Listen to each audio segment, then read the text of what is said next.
আসসালামু আলাইকুম everyone. Welcome back to Neela's food kitchen. আশা করছি আপনারা সবাই অনেক ভালো আছেন। আজকে আমি আপনাদেরকে কোনো ধরনের চুলা না জ্বালিয়ে রান্না করার কোনো ঝামেলা ছাড়াই মাত্র 5 মিনিটে মজাদার মিষ্টি তৈরি করে দেখাবো। যে কোনো অতিথিকে এই মিষ্টি খাওয়ালে কেউ বুঝতেই পারবে না যে এই মিষ্টি আপনি নিজে তৈরি করেছেন। আর এই মিষ্টি তৈরি করতে পারবেন একদমই কম খরচে আর কম উপকরণ দিয়ে। সো আর কথা না বাড়িয়ে let's go to Neela's food kitchen. আমি এখানে 4 প্যাকেট মিল্ক বিস্কুট নিয়েছি। আর এই বিস্কুট প্রতি প্যাকেট 10 টাকা করে। এবার বিস্কুটগুলোর প্যাকেট খুলে একটি মিক্সিং বোলে নিয়ে নিচ্ছি। তারপর বিস্কুটগুলো গ্রাইন্ডারে নিয়ে গুঁড়ো করে নিব। গুঁড়ো করা বিস্কুট আবারও মিক্সিং বোলে ট্রান্সফার করে নিচ্ছি। বিস্কুটের গুঁড়োর মধ্যে 3 টেবিল চামচ গুঁড়ো দুধ দিয়ে দিচ্ছি। এখন গুঁড়ো দুধটাকে বিস্কুটের গুঁড়োর সাথে ভালোভাবে মিক্স করে নিচ্ছি। এবার এর মধ্যে অল্প অল্প করে কনডেন্স মিল্ক দিয়ে একটি সফট ডো তৈরি করে নিব। যেহেতু আমি কনডেন্স মিল্ক দিয়েছি, তাই এখানে কোনো চিনি দিব না, কারণ কনডেন্স মিল্ক এমনিতে অনেক বেশি মিষ্টি। আর যে বিস্কুট নিয়েছি সেটাও অনেক মিষ্টি, তাই আমার এখানে চিনি দেওয়ার কোনো প্রয়োজন নেই। আপনারা চাইলে কনডেন্স মিল্কের পরিবর্তে তরল দুধও দিতে পারবেন, তবে সেক্ষেত্রে গুঁড়ো চিনি ব্যবহার করতে হবে। দেখুন, এই রকম সফট ডো তৈরি করতে হবে। ডোটি একটি সাইডে রেখে দিয়ে এই একই বলে নিয়ে নিচ্ছি 1 কাপ শুকনো নারিকেল। এখন এই নারিকেলের মধ্যে অল্প অল্প করে কনডেন্স মিল্ক দিয়ে মাখিয়ে নিচ্ছি। তারপর এর মধ্যে 3 টেবিল চামচ গুঁড়ো দুধ দিয়ে দিচ্ছি।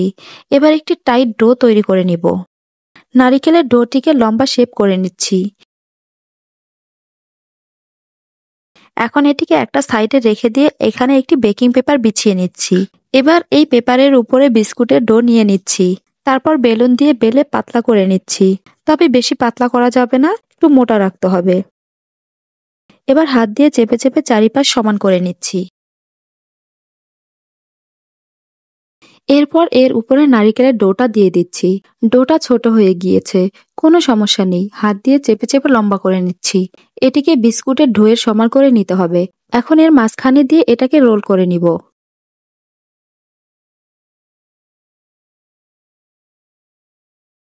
চেপে চেপে মুখটা লাগিয়ে নিচ্ছি। তারপর পেপারটা দিয়ে পেঁচিয়ে নিব।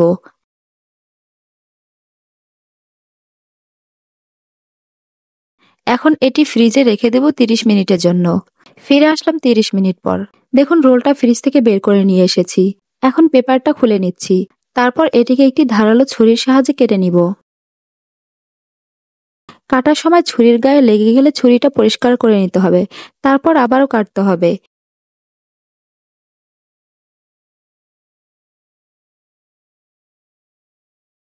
দেখুন, মিষ্টিগুলো দেখতে কতটা লোভনীয় লাগছে। আর এই মিষ্টিগুলো খেতে কিন্তু মাশাআল্লাহ অনেক মজার। আশা করছি আমার আজকের রেসিপি আপনাদের কাছে অনেক ভালো লেগেছে আর সহজও লেগেছে। ভিডিওটি ভালো লেগে থাকলে অবশ্যই একটি লাইক দিবেন এবং কমেন্টস করে জানাবেন রেসিপিটি আপনাদের কাছে কেমন লেগেছে। আর আপনি যদি আমার ভিডিওটি ফেসবুক থেকে দেখে থাকেন তাহলে প্লিজ আমার পেজটি ফলো করে দিবেন। আর যদি ইউটিউব থেকে দেখে থাকেন তাহলে প্লিজ আমার চ্যানেলটি সাবস্ক্রাইব করে দিবেন। আমি পেস্তা বাদাম দিয়ে মিষ্টিটা ডেকোরেশন করে নিচ্ছি।